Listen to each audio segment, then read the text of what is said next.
as long-haired rocked the Sunset Strip in the 80s. This infamous serial killer terrified LA in California. Yes, I am talking about Richard Ramirez, the Night Stalker. And in 1984 and 85, Richard Ramirez, better known as the Night Stalker, terrorized the LA Sunset Strip type situation where he would take, and he was accused of 13 murders, 5 attempted murders, 11 rapes, and 14 robberies. Now, he would attack people at nighttime, and that's why they called him the Night Stalker, because, of course, he would rob them and rape them and kill them, most of them.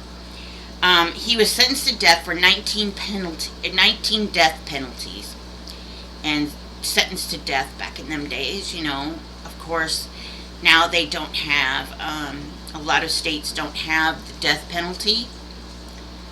So that's the reason why he lived so long in jail. He died in 2013 of cancer, which he was diagnosed with cancer. But the reason why he is such infamous, other than the counts that he had killed that many people and his crimes, he stayed at the infamous Cecil B Motel. Now, Ramirez was a killer who had groupies, which was very weird because he was a Jim Morrison. This is Jim Morrison from The Doors on my t-shirt. A Jim Morrison look-alike that wanted to be a wannabe look-alike like Jim Morrison. And Richard Ramirez actually had groupies that would come into court with him and spoon all over him and say, he's just so gorgeous and we love him and blah, blah, blah, blah, blah. But he was a Satanist. And he was, worshiped the devil, and he was a self-described Satanist. In fact, on his first court date, he had the symbol of a pentagram tattooed on his hand, on the inside of his hand, right here, in the palm, and he held it up and he said, "Hail Satan." Excuse me. Hail Satan. I am good and I am evil and I will be avenged. Lucifer dwells in all of us, and that is all. As he walked out of the courtroom after his first things, and that was his last words too, as he died.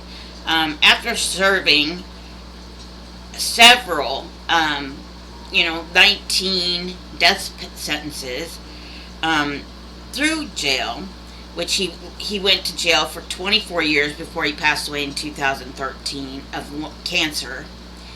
Ironically, because of the death sentence is not, a lot of states don't have. Excuse me. A lot of states don't have death sentences anymore. They're not put to death. They have to live out their life terms, in jail. But he died in 2013 of cancer at the San Quentin State Prison, and he was in there for 24 years. Now, in those 24 years, he got married to one of his groupies, and her name was, let's see here, her name was Doreen Loy, in prison, but then she left him in 2009 when his DNA matched to samples collected at 1994 San Francisco murder. Now see, he didn't just hit LA. He didn't just hit around that area. He was all over the state of California, and those were just the counts after he had been sentenced to death, for those death penalties. Now what is weird is how he got caught too. Because he was just like walking around. He lived in the hotel He would bring people back and he would rape them and murder them in his room. Just sick puppies. Anyway, he was, like I said, a self-proclaimed Satanist, and he was also on, like, his image of him was on American Horror Story, the hotel one, and American Horror Story, the 1984. Now, the reason how he got caught was he was going to the liquor store one day and he seen his picture on a newspaper. And it's like, oh man, and want posters up in the liquor store. So he ran out of the store and ran into this residential area, and it was Boyle Heights, and tried to carjack a woman, and the woman's husband come running out and hit him over the head with a metal pole and got him down on the ground and started beating him up and stuff. And then the whole neighborhood came out, like, oh my God, there's a fight, let's get help, the neighbor, help the neighbor. So the whole neighbor came out and they tackled him and got him to the ground and got him back onto the ground again, and then like tied him up and stuff until the police came. And when the police finally got there, they showed him the picture of Ramirez as the Night Stalker, and the police looked at it and said, yeah, and Ramirez says, that's me. Just like that, like, that's me. It's casual, that's me. Yep, I'm famous. You know it.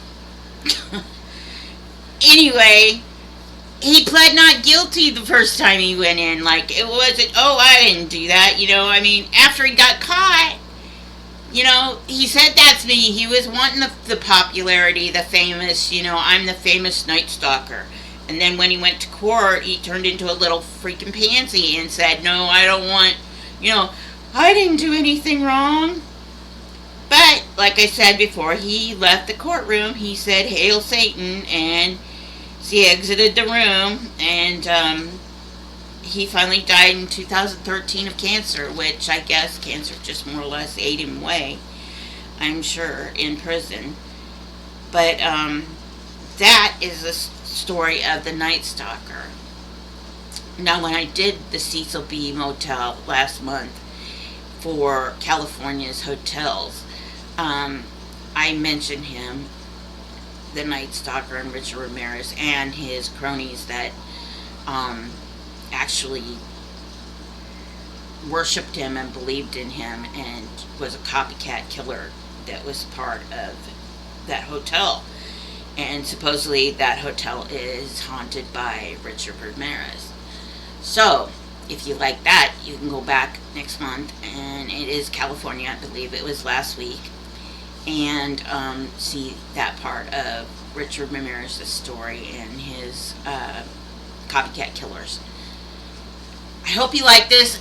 This Halloween is really going to be fantastic because it's my favorite time of the year. This fall, October, is going to be fantastic, I guess I should say.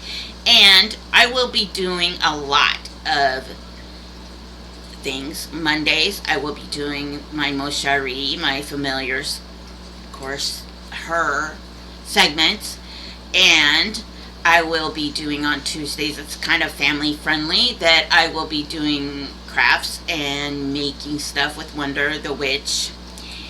And Wednesdays is weird but true facts on creatures of the night that, of course, they have some truth about them. And Thursdays are going to be about serial killers that actually became in people had used for slasher movies. Friday, of course, is my Fear Friday, and I will be doing Universal Monsters. But the Universal Monsters that I'm doing has some truth to them. They're real monsters, real people. On Saturdays is my Oracle readings I do with my Oracle cards. I actually got this in the mail today. It's really cool. It is Horror Oracle cards that I haven't even opened yet, and I will be doing that this coming Saturday. And Sunday I'm going to be talking about movies. I can't really show because of copyright on YouTube the movies, but I will be telling you and talking a little bit about movies that you can watch either free on Tubi or on YouTube or something like that that you have. And I watch every year for Halloween. So please share some kindness and shine that inner light for those in the dark.